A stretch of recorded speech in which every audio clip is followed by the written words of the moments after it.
Hi everyone, my name is Father Sam Kachuba and welcome to Faith Friday.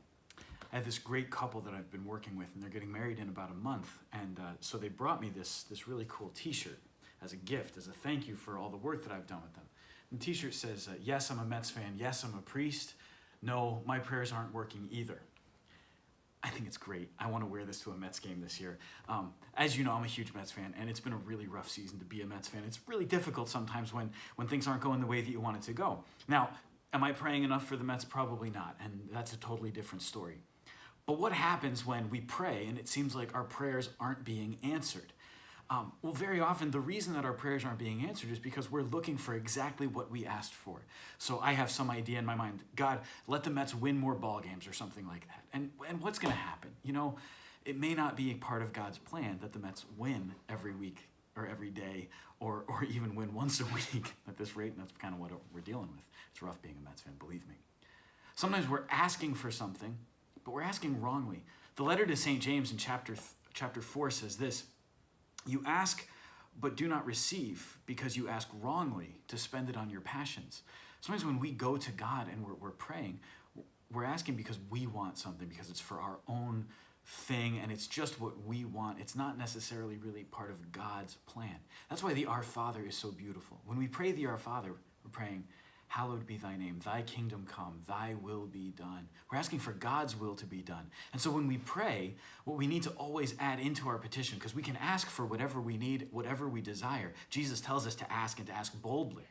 But when we ask, what are we asking for? Is it just for ourselves, or is it that not only would our desire, our prayer be answered, but also that our prayer would be in accord with God's will? So today, let's work on making sure that our prayer is in accord with God's will. One last story. Several years ago, I asked a lot of people to pray for a young woman that a priest friend of mine had called me about, and he said, please pray for her. She's really in need. And so I prayed for her, and I asked a lot of other people to pray for her, including some of the kids in the religious education program at my parish. And months and months and months later, this kid ran up to me, and he said, Father, how's that girl we were praying for?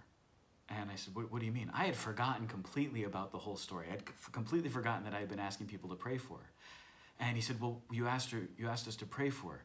And I've been praying for her every day since then. Before I go to bed, I say a Hail Mary for her.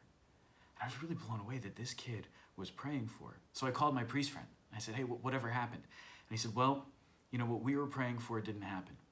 I said, but in the meantime, so many people have been praying for her and have continued praying for her.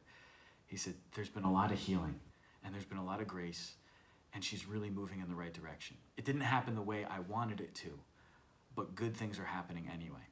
See, that's what happens when we pray and we ask for God's will to be done.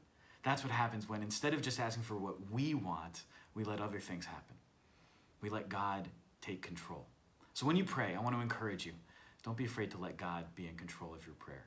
Yes, I'm a Mets fan. Yes, I'm a priest. No, my prayers aren't being answered either. But you know what? That doesn't mean I should stop praying. Keep praying. Persevere in prayer. That's what St. Paul tells us to do in the letter to the Romans. Rejoice in hope, endure in affliction, and persevere in prayer. Keep going. God bless you.